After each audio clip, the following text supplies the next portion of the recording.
आमीन। आइए हम प्रभु के वचन को भजन संहिता 42 पढ़ेंगे कि परमेश्वर हम सबों से बातचीत करे, आशीष दे।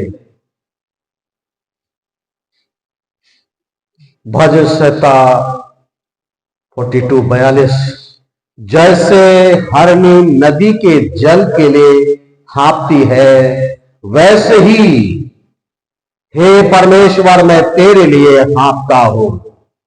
जीवते ईश्वर परमेश्वर का मैं प्यासा हूं। मैं कब जाकर परमेश्वर को अपना मुंह दिखाऊंगा। मेरे आंसू दिन और रात मेरा आहार हुए हैं और मेरा दिल दिन भर मुझसे कहते रहते हैं, तेरा परमेश्वर कहां है। मैं भीड़ के संग गाया करता था। मैं जय जयकार और धन्यवाद के साथ उत्सव करने वाली भीड़ के बीच में परमेश्वर के भवन को धीरे धीरे जाया करता था। यह स्मरण करके मेरा प्राण शोकित हो जाता है। हे मेरे प्राण, तू क्यों गिरा जाता है और तू अंदर ही अंदर क्यों व्याकुल है।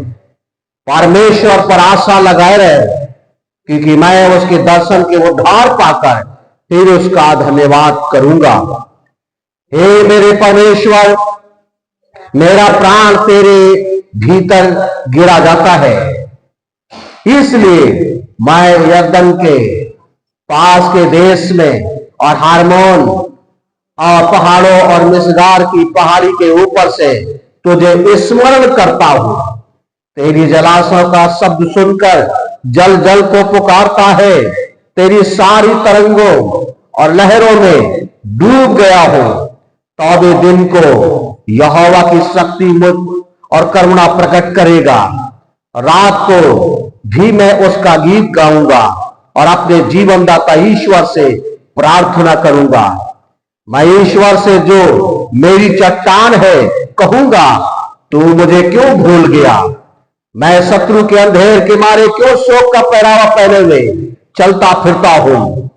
मेरे सताने वाले जो मेरी निंदा करते हैं, मानो उससे मेरी हड्डियां चूर चूर होती हैं, मानो कटार से छिदी जाती हैं, क्योंकि वे दिन भर मुझसे कहते रहते हैं, तेरा परमेश्वर कहां है। आइए मिलकर पढ़े। हे मेरे प्राण, तू क्यों गिरा जाता है, तू अंदर ही अंदर क्यों व्याकुल है। परमेश्वर पर भरोसा रख, क्योंकि वो मेरे मुख की चमक और मेरा परमेश्वर है। मैं फिर उसका धन्यवाद करूंगा। परमेश्वर के वचन पर आशीष दे। आज मेरा विषय परमेश्वर यशाया 43 के पहले पद में लिखा है। यहां इज़राइल लिखा हुआ, आदम इज़राइल की जगह पर हम खुद को रखें। क्या लिखता है, हे फलाने तेरा रचने वाला, और हे याकूब तेरा सृजनहार यहोवा यूं कहता है। पहली बात, हमसे कौन कह रहा है। हमसे परमेश्वर, जिसने हमें इस पृथ्वी पर रचा है, सृजा है, वो हमसे कहता है। आज हम उसी परमेश्वर को, वो क्यों कह रहा है, क्योंकि विषम परिस्थितियों ने हमारे अंदर व्याकुलता उत्पन्न कर दी है, भय पैदा कर दिया है। और ऐसे सिचुएशन में लोग परमेश्वर को खोज रहे हैं, परंतु परमेश्वर का वचन कहता है यशाया और इसका पहला अध्याय और 3 पद में लिखा है, वहां लिखा है बैल और गधा अपने मालिक और चरनी को बेहतर पहचानता है, परंतु लोग इस पृथ्वी पर अपने परमेश्वर को नहीं समझ पा रहे हैं कि हमारा परमेश्वर ने हमें इस पृथ्वी पर हमें रचा है, इस पृथ्वी पर हमें रखा है। हर किसी को सिखाया जाता है, बचपन से ही सिखा दिया जाता है झूठ बोलना पाप है। फिर भी लगातार बचपन में बच्चों को सिखा दिया गया, लेकिन जब बड़ा होता है और बड़ा होने के बाद बिना कुछ सोचे समझे झूठ पर झूठ बोलता है। अजीब बात हो गई। फिर वो अपने बच्चों के सामने कहता है झूठ मत बोलो। बच्चे कहते हैं खुद तो झूठ पे झूठ बोले जा रहा और हमसे कह रहा झूठ मत बोलो। परमेश्वर के खोज करने वाला किस तरीके से खोजता है? भजन संहिता 42 इस बात का वर्णन करता है, जैसे एक पशु जल को खोज रहा है, वैसा ही मैं अपने परमेश्वर को खोज रहा हूं। हालेलुया।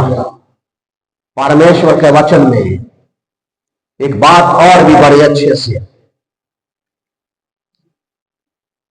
बाइबल कहती है, रोमियो की पत्री 4 अध्याय 3 पद में, हर एक मनुष्य झूठा है, हर एक मनुष्य झूठा है, परमेश्वर सच्चा है। आज मैं इसी सच्चे परमेश्वर के बारे में ही बात कर रहा हूं। मेरा भी जन्म 12 मार्च 1968 को इस रचने वाले परमेश्वर ने, बनाने वाले ने जन्म दिया और 1989 तक, 89 तक परमेश्वर को जान खोजता था, उसका आदर करता था, उसके बारे में इच्छा रखता था, तमाम चीजों को देखते थे और बहुत सारी विचार, परंतु मेरे जीवन में ना शांति थी, ना आनंद था, ना कोई खुशी थी, केवल गरीबी और निराशा, अपमान, जिनके कारण से मेरे अंदर एक बड़ी आग भड़कती थी, बहुत ही पीड़ा होती थी और लगता था कि मैं किसी के भी जीवन को खत्म कर दूं या खुद को खत्म कर दूं। इतना भयानक अंधकार। लेकिन एक दिन, एक शाम, परमेश्वर के वचन प्रभु यीशु मसीह के मेरे कानों में पड़ गए और उन्होंने मेरे जीवन को पूरा बदल दिया। लोग आज क्या क्या बातें करते हैं। किसी ने मुझे, लोग कहते हैं, लोग प्रलोभन देते हैं, लालच देते हैं। मैं आज तक ऐसे व्यक्तियों को खोज रहा हूं कि कोई मेरे पास आए और मुझे दे, परंतु आज तक कोई ऐसा नहीं मिला। हम 33 साल इस शहर में सेवा करते हो गए और जब हम सेवा के लिए आए, प्रभु ने बुलाया, मैंने कोई अपेक्षा नहीं की थी कि मुझे क्या मिलेगा क्या नहीं मिलेगा, रोटी मिलेगी कि नहीं मिलेगी, कहां रहेंगे, कैसे चलेंगे, कैसे जीवन यापन होगा। परंतु परमेश्वर का धन्यवाद, जब हमारे पास पैसा नहीं था और हम दिन भर प्रचार करते थे और एक छोटा कमरा हमने 200 रुपए में लिया था, ना बिस्तर था ना ही बर्तन थे। उन दिनों में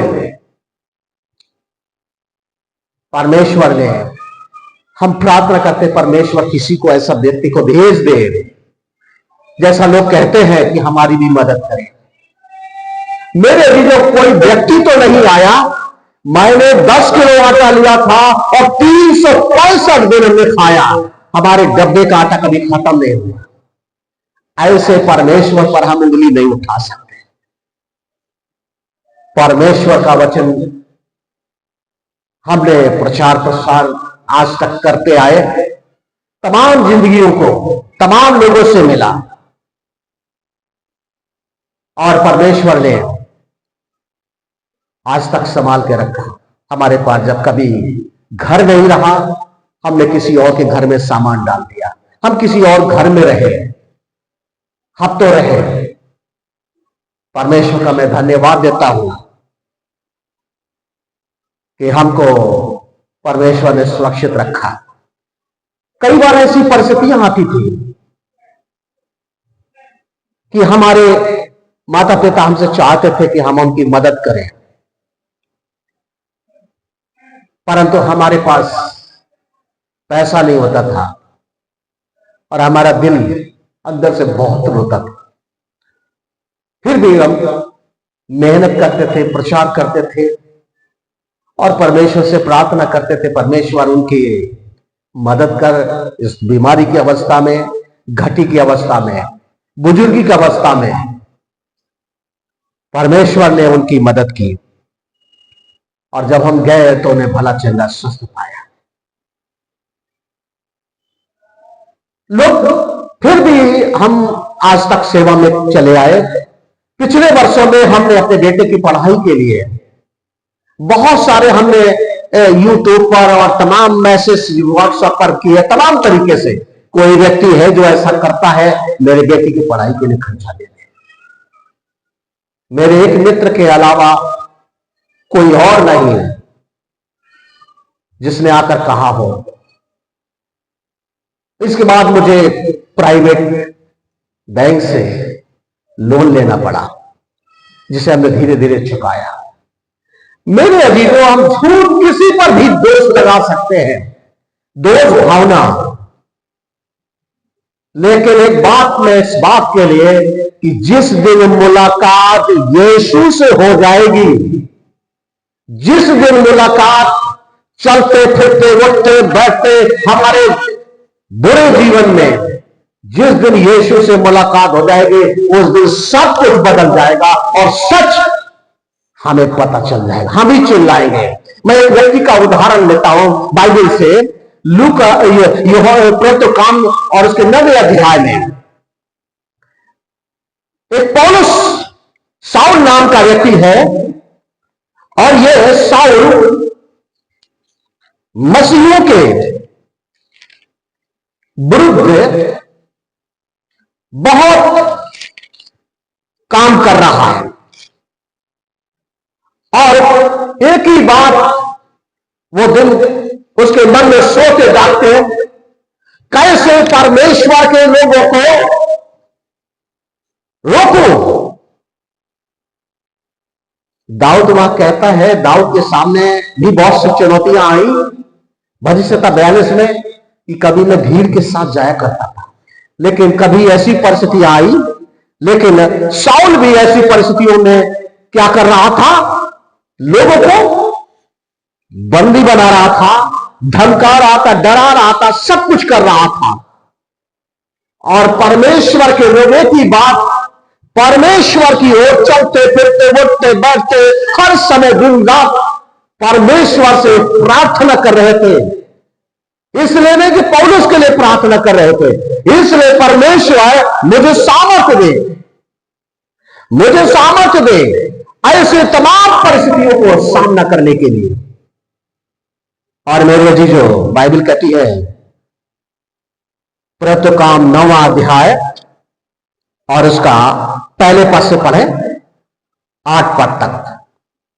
शाऊल जो अब तक प्रभु के चेलों को धमकाने साउल नामक व्यक्ति प्रभु के दासों को धमकाने और घात करने के उनमें और मन लगाकर लगन में लगा हुआ था, महायाजक के पास गया और वह महायाजक धार्मिक लोगों के पास गया और उससे दमिश्क के आराधनाओं के नाम पर और उसने दमिश्क की आराधनाओं के नाम पर इस अभिप्राय की चिट्ठियां मांगी, इस अभिप्राय की उस उद्देश्य की चिट्ठी मांगी, क्या पुरुष क्या स्त्री क्या पुरुष क्या स्त्री जिन्हें वो इस पद पर पाए जिसे वो एक पंथ पर पाए उन्हें बांध कर यरूशलेम में ले आए। चलते चलते परंतु वो चल रहा था योजना बना करके, चलते चलते, जब वो दमिश्क के निकट पहुंचा और जहां के लिए चिट्ठी लेकर जा रहा था उसके निकट पहुंचा तो एकाएक आकाश से और उसे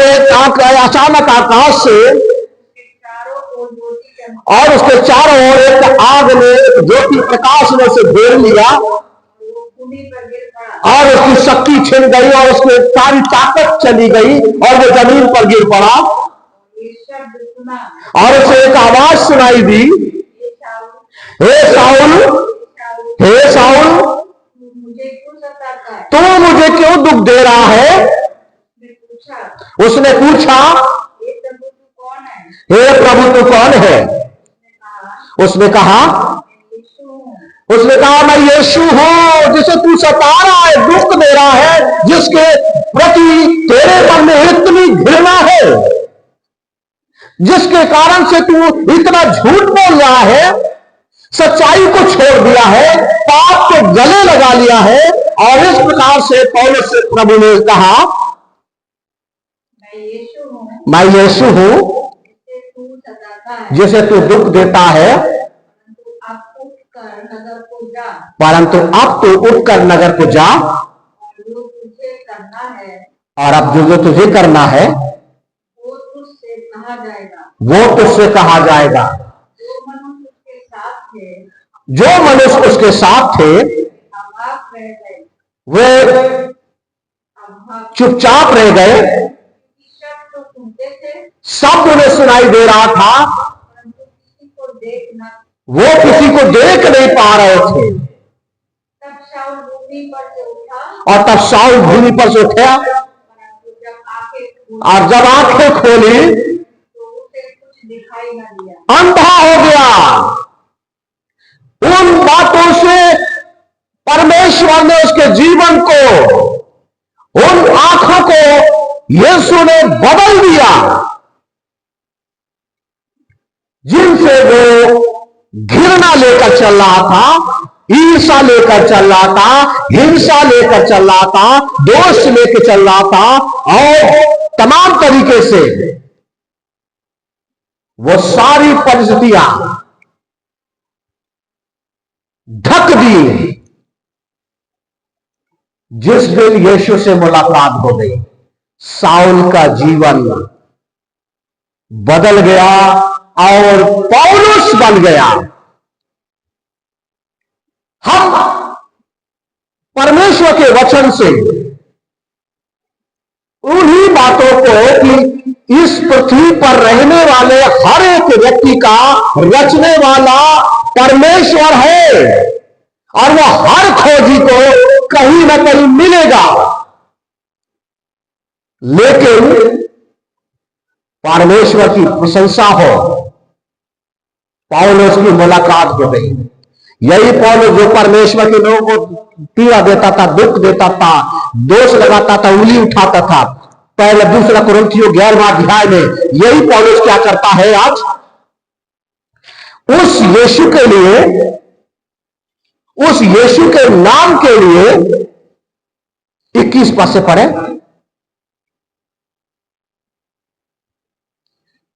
दूसरा कुरिन्थियों 11वां अध्याय 21 पद से।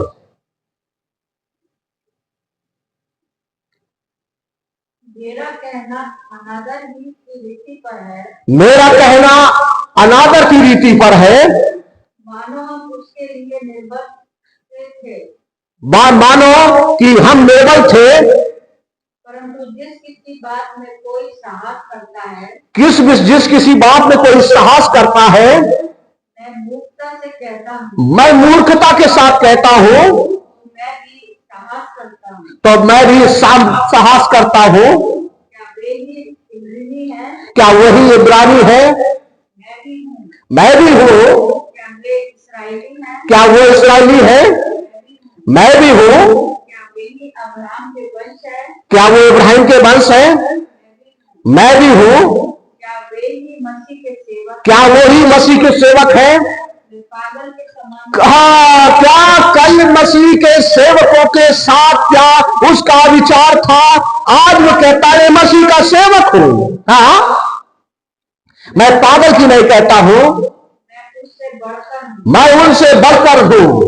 अधिक परिश्रम करने में, आज ये अधिक परिश्रम मसीह के लिए करता है। बार बार कैद होने में, बार बार कैदों में जाता है, कोड़े खाने में, कई बार कोड़े खाए, बार बार मृत्यु के जोखिम में, कई बार ऐसी परिस्थितियों में मृत्यु की जोखिम में गया। बार बार मैंने यहूदियों के हाथ से, बार बार यहूदियों के हाथ से 39 कोड़े खाए। 3 बार मैं बेटे खाई, 3 बार मैंने बेटे खाई। 1 बार मुझ पर पथराव किया गया, 1 बार मुझ पर पथराव किया गया। 3 बार जहाज जिस पर मैं चढ़ा था, 3 बार वो जहाज जिस पर मैं यात्रा कर रहा चढ़ा था टूट गए, सद्दार समुद्र में टूट गया। 1 रात दिन में समुद्र में काटा, और 1 दिन रात मैंने समुद्र में काटा। बार बार योजनाओं में, बार बार यात्राओं में, नदियों में, जोखिमों में, डाकुओं के जोखिमों में, अपने अन्य जाति वालों के जोखिमों में, अन्य जातियों से जोखिमों में, नजरों के जोखिम में, जंगल के जोखिम में, समुद्र के जोखिम में, झूठे भाइयों के बीच के जोखिम में, परिश्रम में और कष्ट में, बार बार जागते रहने में, भूख में, प्यास में, उपवास करने में, जाड़े में, उघाड़े रहने में, और बस तमाम बातों में, तमाम परिस्थितियों में ये वही व्यक्ति है जो कल परमेश्वर के दास और दासियों के साथ कैसा व्यवहार करता था। आज यही व्यक्ति कहता है मैं इन सब से बढ़कर सेवक हूं। इन सारी बातों को जो उसने अपने जीवन की गिनाई मसीह के मुलाकात के बाद, मेरे अजीजों, दुनिया में सब किसी से लड़ सकता है, लेकिन परमेश्वर से कोई लड़कर आज तक विजय नहीं हुआ है। और इस बात के लिए भी ध्यान परमेश्वर के वचन में खींचना चाहते हैं। दुनिया में किसी भी ईश्वर ने नहीं कहा सोना मेरा चांदी मेरा। और बाइबल कहती भजनता गए कि नबी की पुस्तक में 2 अध्याय उसका 8 पद में और भविष्यता 24 के और पहले पद में, जो कुछ भी है पृथ्वी और उसमें जो कुछ भी है सब मेरा है। ये रचने वाला परमेश्वर जो हमारी सांसें है वो भी परमेश्वर की है। हमारे अंदर अपनी सांसें नहीं है, ये हमने बाजार से नहीं खरीदी है। वो जब चाहे हमारी सांसें ले सकता है, जब चाहे हमसे सोना चांदी ले सकता है, इसलिए हमें खरीदना पड़ता है। मेरे अजीजों, परमेश्वर का वचन हमें इस बात के लिए, परमेश्वर के खोजियों के लिए, भजन संहिता, मैंने जब उस दिन परमेश्वर को अपना जीवन दिया और उस प्रभु की सेवा में आया, हर चीज में जो भी आज तक परमेश्वर उस पे आशीष देता रहा है। चंद सिक्कों पर हमारे आटे और दाल और पर आज भी दे रहा है। हमें किसी के सामने हाथ फैलाने की जरूरत नहीं। परमेश्वर वो तुम्हें भी, बाइबल कहती है, तसल्ली देता है। प्राण तू क्यों गिरा जाता है? बजस्ता 42 में 5 पद में सवाल करता है, पूछता है, तुम क्यों घबराते हो? तुम क्यों डरते हो? वाले का परमेश्वर पर, तेरा मेरा परमेश्वर पर भरोसा रख। केवल एक काम कर, हर एक बात में परमेश्वर का धन्यवाद।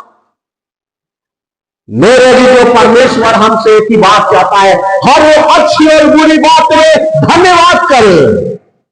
और परमेश्वर अभी भी है, जो मनुष्य से नहीं हो सकता है, परमेश्वर से सब कुछ हो सकता है। वो परमेश्वर जीवित है, अद्भुत है। भजस्ता 42 में कहता है, 11वें पद में, लोग कहते हैं, 10वें में कहता, लोग कहते हैं तेरा परमेश्वर कहां है?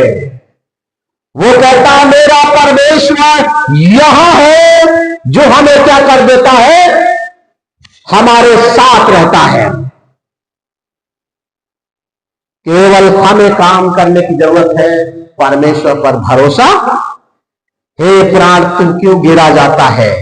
तू अंदर ही अंदर क्यों व्याकुल है? सवाल करे और परमेश्वर पर भरोसा रख कि वो तेरे मुख का चमक और तेरा परमेश्वर है।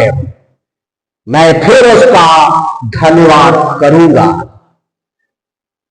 हम जानते हैं परमेश्वर ने मेरे जीवन में इतने वर्षों में बहुत बड़े बड़े काम किए हैं, और उन्हीं कामों की वजह से आज तक तमाम बिगड़े हुए जीवन, मेरे अजीजों, हम एक बात कहना चाहते हैं, हमारा देश भारत सुंदर देश है। हमारा देश एक सुंदर सांस्कृतिक देश है। हमारा देश अहिंसा का देश है। हमारा देश सन्यासियों ऋषियों का देश है। हम अपने ही देश में, अपने ही लोगों ने जो कुछ हम बोलते हैं, कर रहे हैं, कहीं कल हमारी गलतियां, आज हम हिंसा कर सकते हैं, आज हम झगड़े कर सकते हैं एक दूसरे को, लेकिन कल कहीं हमें सब कुछ खोजना न पड़ जाए और तब हमें कुछ भी हाथ ना लगे। इससे पहले और तब हम दूसरों पर उंगली उठाएं। आज हर एक बात में हम दूसरों पर उंगली उठाते हैं। मेरे जी, जो हमारा परमेश्वर, तब भी वो परमेश्वर था जो हमारे भजन संहिता 44 में लिखा है। हे, वहां बड़े अच्छे से कहता है, हे परमेश्वर, हमने अपने कानों से सुना है,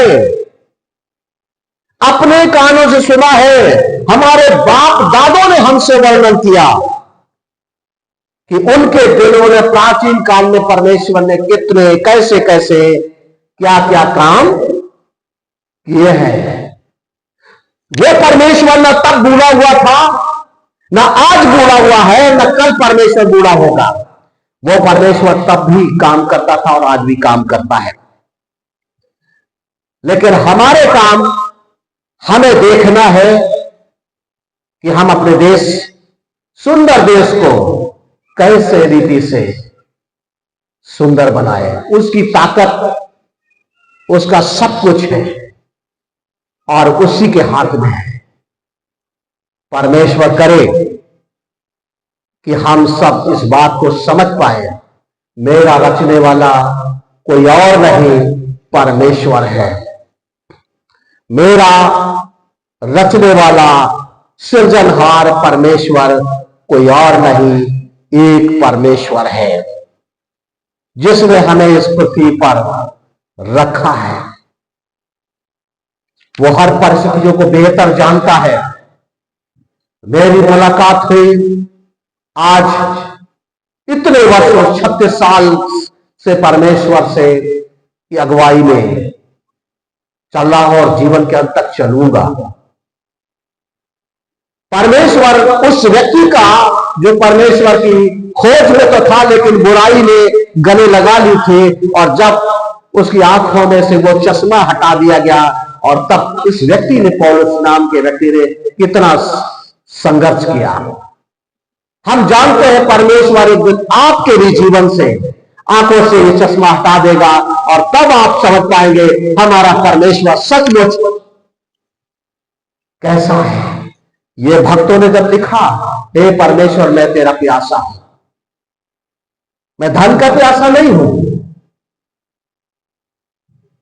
मैं और चीजों का प्यास जरूरत नहीं है जो तमाम चीजें हमें दुनियावी चाहिए, परमेश्वर का प्यास। और जब परमेश्वर की प्यास सच्ची होती है, परमेश्वर की मुलाकात निश्चय होगी, निश्चय होगी। और जब मुलाकात होगी, मेरे और आपके क्या शब्द होंगे? पौलुस के कोई शब्द नहीं थे, एक ही निकला शब्द, हे प्रभु तू कौन है, हे प्रभु तू कौन है, हे प्रभु तू कौन है। उसने कहा मैं यीशु हूं, यीशु हूं। तमाम लोगों की मुलाकात जब यीशु से और यीशु के वचन से हुई है, उनका सब कुछ बदल गया। हमारी प्रार्थना है परमेश्वर मेरे देश में भी अहिंसा, शांति, प्रेम, मेल, भाईचारा, ऐसा वातावरण जिससे प्रभु हर एक व्यक्ति खुशी के साथ आपकी महिमा कर सके। आइए हम प्रार्थना में चलें। प्रभु जी हालेलुया, धन्यवाद परमेश्वर, हालेलुया, धन्यवाद मेरे सृजनहार परमेश्वर पिता। आज की इस भोर में हम आपका धन्यवाद और स्तुति करते हैं कि जब परमेश्वर की खोज करने वाले जब आगे बढ़ते हैं, उनके सामने कई ऐसी परिस्थितियां आ जाती हैं जिनके कारण से वो व्याकुलता, समस्याएं, निराशाएं, भय, लेकिन प्रभु आप ही हैं जो सामर्थ्य देते हैं।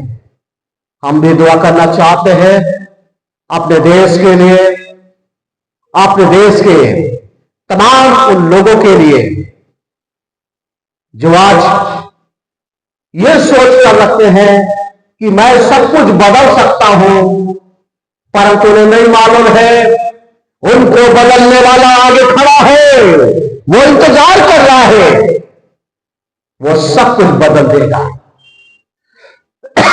प्रभु हम आपके नाम से यही प्रार्थना करते हैं कि हमेशा तेरी महिमा हो, लोगों के मनों से, जीवन से वो सारी बातें दूर हो। प्रेम अपना हम में से हर एक अंदर भर दे। ये सब कुछ प्रभु हम बड़े विश्वास के साथ जो दुख में है, परेशानी है में है, प्रभु हमें ऐसा सिखा दे कि हम तन मन धन से हर एक के लिए अपना समझकर चलने वाले बन सके। ये सब कुछ अपने विश्वास योग्य परमेश्वर के नाम में होकर के मांगते हैं। आमीन। प्रभु आप सबको बहुत आशीष दे।